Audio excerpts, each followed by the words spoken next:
Academy. I was locked up in there against my will. My parents pretty much kidnapped me and sent me to this place. It was called Victory Christian Academy, located in Ramona, California. So what I'm going to do is I'm just going to take you inside the gates. All right, so come and follow me.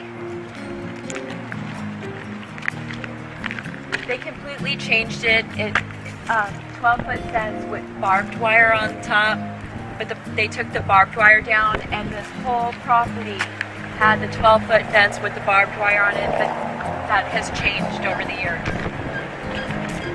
Right now, another church owns it. They were kind enough to let me in through here. So, come on through. Please roll out those who were there to come in, mainly parents dropping off their children.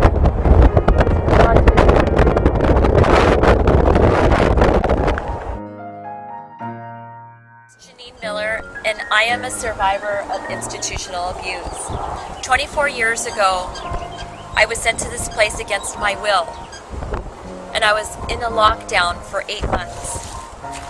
What I witnessed in this place was so horrific. This is a horrible injustice that many young children in today's society still endure. These so-called Christian reform schools have been publicized for their cruelty, which they continue every day. These schools exist for young children to find God and shed their evil ways, but their methods are cruel and could easily be considered torture by today's standards. Some people, like myself, are lucky enough to have scars ranging from depression, anxiety, to full-blown post-traumatic stress syndrome. Some people are not so lucky. I know 2 girls who are at this school that died. One of them was in the Los Angeles Times. Her name was Carrie Dunn, and she died right here on the property. And I was here at the school when she was being helicoptered out. This and the other is Michelle Erickson, who's the author of Confinement Victory. This cannot be allowed to continue in a civilized world. That is why I am writing my autobiography. I want these places shut down before they continue to harm others. I want to spread awareness and take action to this evil. But I cannot do it without your help. Your contributions will help me write my book. It'll help me with editing, advertising, printing, spreading awareness with events, and so on. My commitment to writing my book will finally shut these places down once and for all. Thank you so much for helping me. I appreciate it.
Lindsay went to Lighthouse, not by our choice. Lindsay went to Lighthouse because we had no other choice. I went in thinking that it was a nice place, and it was completely opposite. My freedom was taken from me. My voice was taken from me. I couldn't call somebody if I needed help. She has gone through things that I can't even comprehend. And to hear her describe some of those things is very difficult. You might even say, I have been dealt a bum steer. We take students that are from the world's system and we show them how that they can live conservatively. God actually put the program together. You know, we're teaching His Word, and that never changes. How is life treating you? Many of these youngsters who are coming in having already been traumatized, already feeling pretty worthless. Now they're feeling rejected even more by their parents because they're sent to the programs. That's not to say that they're the angels who haven't done anything wrong, but they are youngsters who need some nurturing, they need some positive guidance, they need some caring and support. My daughter, she was a very sick little girl. She had extreme violent tendencies. I don't mean anger outbursts. She had very violent tendencies. The Times spoke with a dozen recent students who attended the Lighthouse of Northwest Florida, who described a form of discipline and control in which girls physically restrain other girls. They call this flooring. Lindsay Brooks says she was sat on by 6 to 7 other girls. Others recall her being floored frequently for extended periods of time. It was literally like I was not there. They sat on me like I was their mattress and they were having a slumber party. The students also described being sent to the Room of Grace, where they were secluded almost every waking hour for days. It's just a place for them to calm down, and that's what it's for, the de-escalating, to be able to have the therapeutic rapport that needs to take place to help them. If the prisons say that it works, then why wouldn't we? Some choose to hit the wall, but we took the drywall out and put on some press board so that they don't damage the wall. Well, it's incredibly abusive. It's absolutely, totally inappropriate, totally excessive. I'm so honored to be your mom. I'm honored to be your daughter, Mom. And I'm so sorry you went through this. It's okay. The private non-profit group that accredits Lighthouse investigated after the Times visited and says it forbid the school from keeping girls secluded for so long. We need to prohibit some of the abusive practices that take place. It's more than just licensing. It really has to be monitoring of it and enforcement. And if you don't, then even well-intended people and well-intended programs can go awry. It doesn't happen overnight. Yeah. Every day is a step in the process. Okay.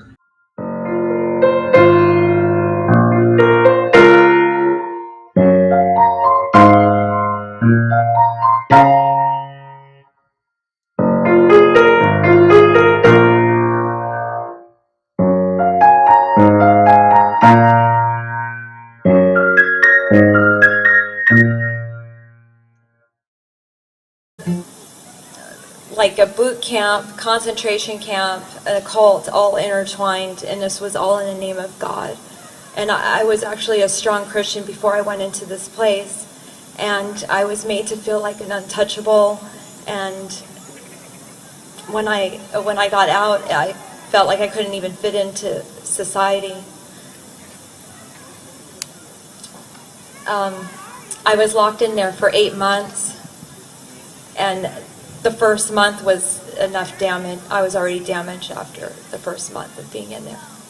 But we just didn't have any rights. We couldn't speak. We were threatened to eat our own vomit. We were told that we couldn't get off our bunk beds, and if we got off our bunk beds to use the restroom, we would get a demerit, which is a punishment. How could you punish a child for going to the bathroom?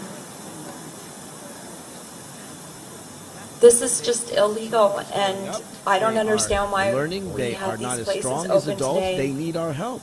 They shouldn't So be it surprised open you at to know, all. because it surprised me, that tens of thousands of kids all across America are being treated worse than we ever treat a prisoner, an adult prisoner behind bars, and these are kids who've committed no crimes. If you don't believe me, stick around, because we're going to have a whole bunch of survivors of institutional abuse on this show, and they're going to tell you stories that they're just going to break your heart. They've broken mine. Because, you know, I don't support abuse of adults. I don't support torture of adults. But children? Torturing children? Is there anything more cruel and wrong than torturing and abusing children?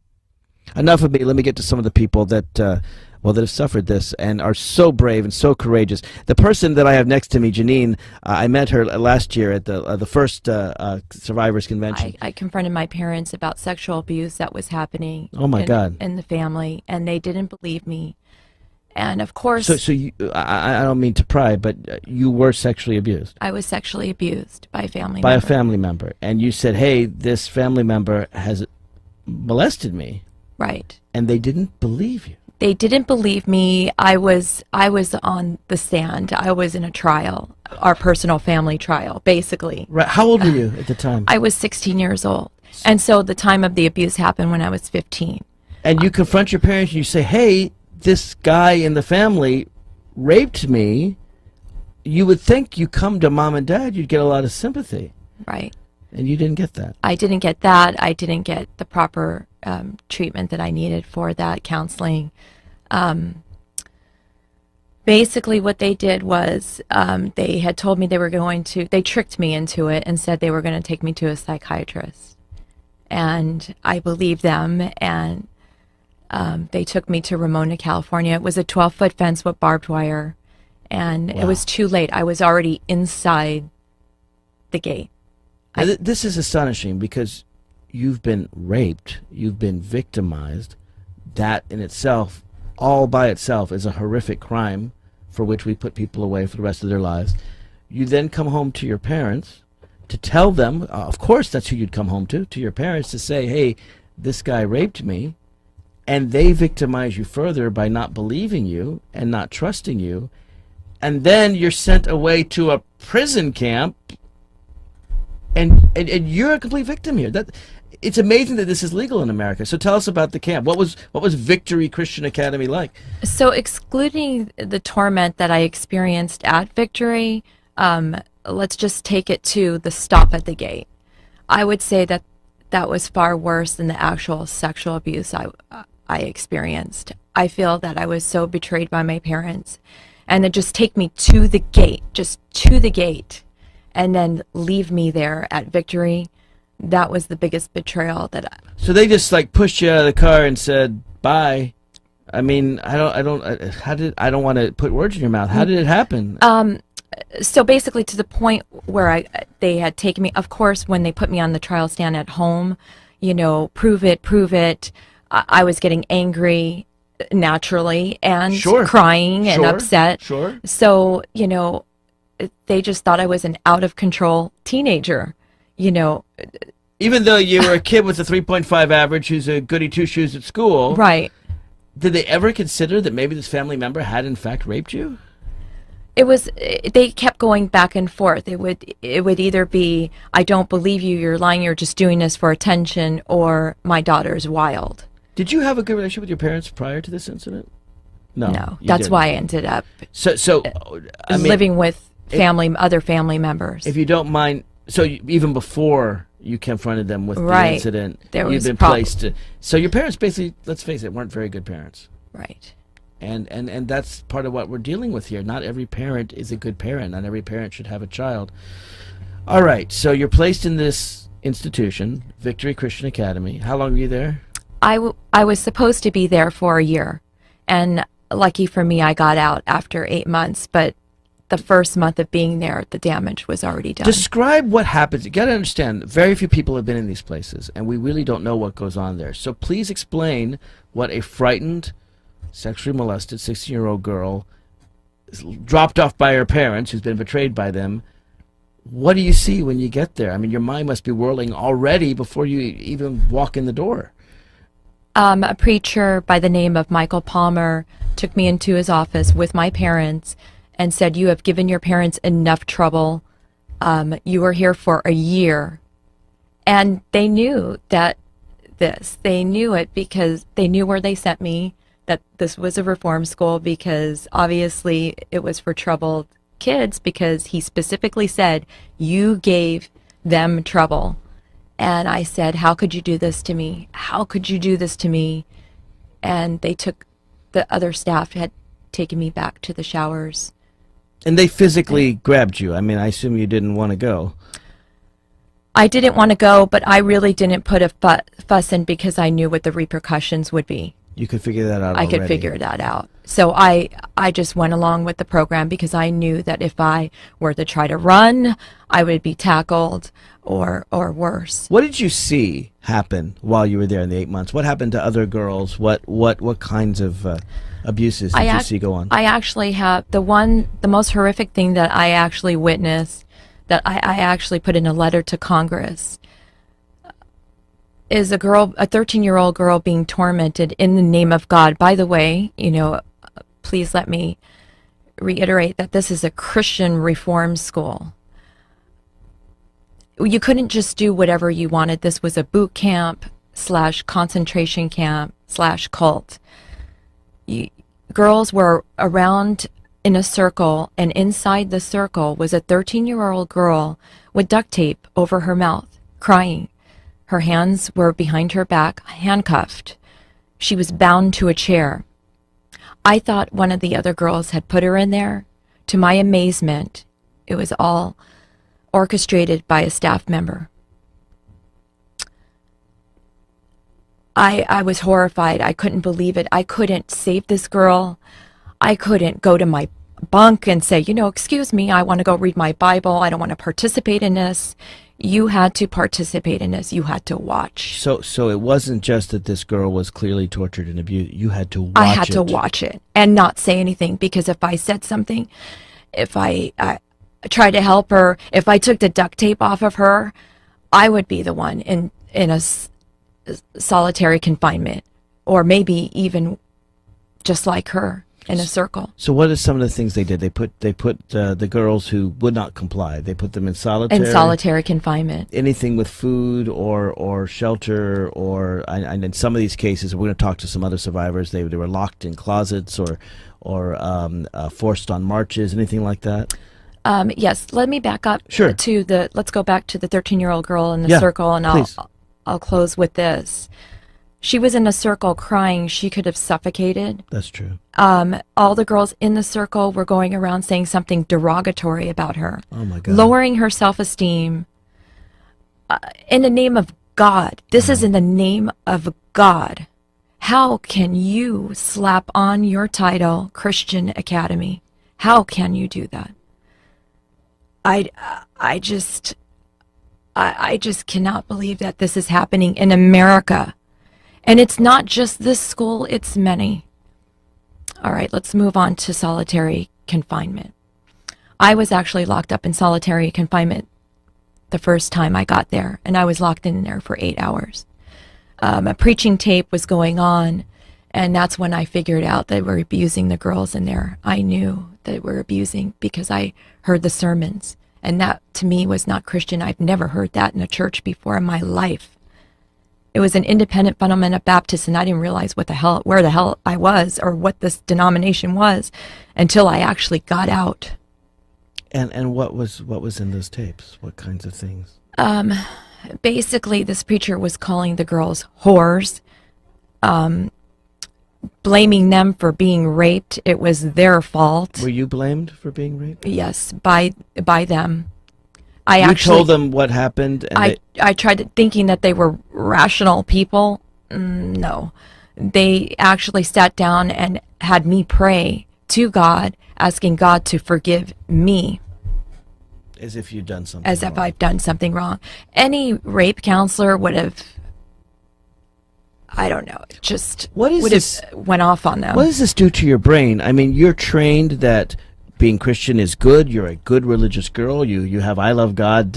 You believe in this, and you certainly believe rape is bad. You learn normal things, and suddenly you're in this topsy-turvy world where your parents are your enemies, where the rapist is to be forgiven, where Christian people are treating you badly and asking you to seek forgiveness. I mean, how does that affect your brain when what you've known all your life is right and wrong is suddenly reversed. Right. How does that?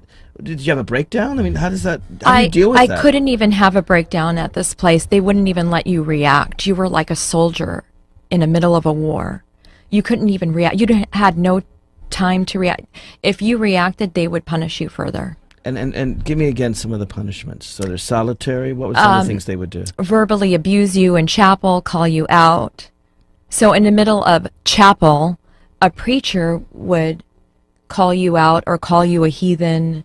Again, the solitary confinement, standing a girl for hours, days at a time in front of a pole. Wait, now standing, so the girl had to stand up in front of a pole, just in front of a pole, and just hours on end. Hours on end. It's not easy to stand up for hours on end.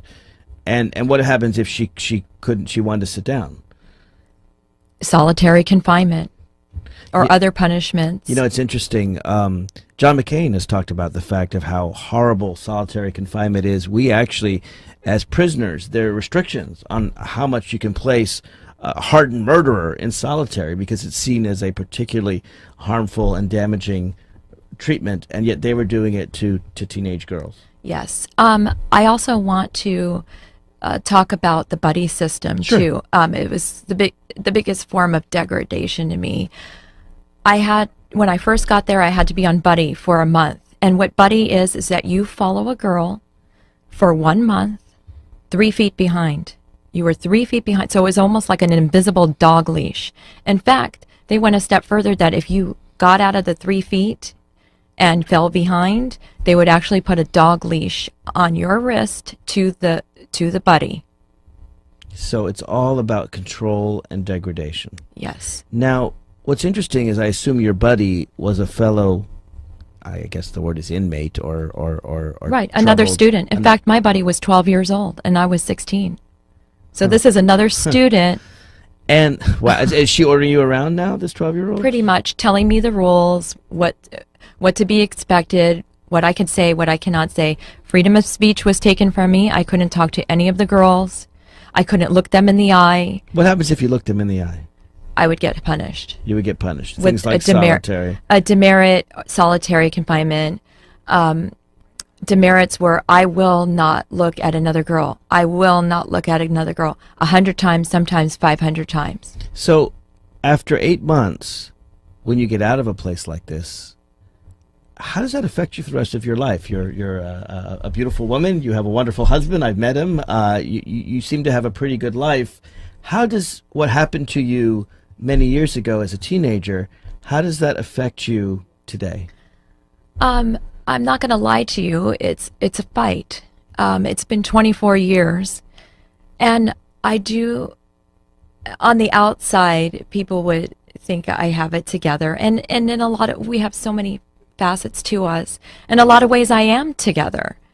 But then there's a part of me that does have the low self-esteem, that does have insomnia, that does suffer from depression. A lot of people don't even see that, you know. Do you still have nightmares about this place? I do. I've had nightmares about this place where I'm back in behind the gate and I'm trying to get away and I can't get away. And how do you deal with your parents today? I don't speak with, I don't have a relationship with them.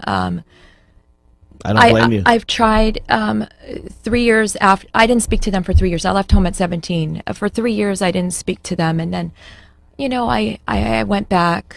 You know, something happened in my life where someone close to me passed away, and I wanted to make everything right. And then I went back to them, and I tried the relationship thing. But they still continue, you know, I want to say the Jerry Springer behavior. And you can either choose to be in a Springer show or you can choose. Luckily, as an adult, you have that choice to walk away. Exactly. The choice you didn't have as a teenager. By the way, how'd you get out of this place? This is what I believe happened, and then my parents told me something different. My parents said when they picked me up, well, this is Easter and it's a time for forgiveness. And we forgive you, and that's why we're taking you out. The prodigal daughter returns. Yeah. If you know anything about the prodigal son, that's not a very good analogy. First of all, you kidnapped me. You didn't give me any money. Right. And I was wondering. Wrong analogy. So what do you really think happened? What I think happened is, I was at a private Christian school, and some of the girls that were there got placed into the private Christian school, and they must have said what was going on with this place, and I think that the authorities came and shut this place down. Basically, they were spreading the rumor, which was true rumors about this place, and it probably got back to my mother, and they probably thought, "What are you doing with why is your daughter in the reform school?" Because no one knew where I was. I mean, It was a kidnapping. So they were embarrassed by what they did. Right. Why is this 3.5 grade point average in a reform school? So she probably got a bad reputation and then got me out early. Janine, you walked with us at the rally, and it's amazing to me for someone who says they have stage fright and is afraid. You told me at the rally yesterday that you weren't intending to speak, and then some brave people got up and told their stories, and then you came to tell your story. I remember you didn't want to stand on the podium. I kind of made you do that. So I said, "Nope, the camera can't see you. I'll take the stairs, if you're not on the podium." How does it feel for someone who, by your own description, is somewhat shy and has somewhat stage fright to now go public with your story? How does that feel to you? Is it scary? Is it empowering? Is it both? It's empowering, and I will do whatever it takes to get the word out. And even if I have to climb over this obstacle of being stage fright, I will do that. I will do whatever it takes to make it known that this is what's going on in America today. This is what's happening. What are we going to do about it? Are we going to let this happen? Allow this to happen? I'm sorry, but I don't know any reform schools or teenage programs so far that have been great and fantastic. I don't either. And anyone who says they are, and you've got a bunch of girls, 50 of them in the same place, but one of them is saying different, you need to realize that there is something called brainwashing, and it is like a cult.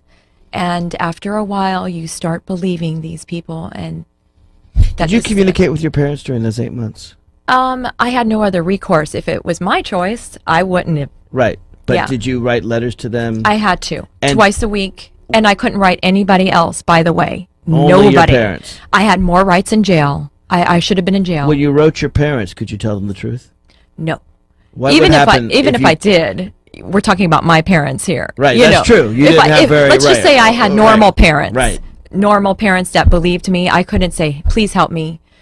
They Please get me restrained out me, of here." they duct taped a girl, they handcuffed her. No. If I had normal parents, if I did that, they read every single thing that was going on. They monitor I couldn't make a phone call. I couldn't dial 911. I couldn't call my boyfriend. "Please get me out of here. Please get your parents to get me out of here." Nothing. I was trapped.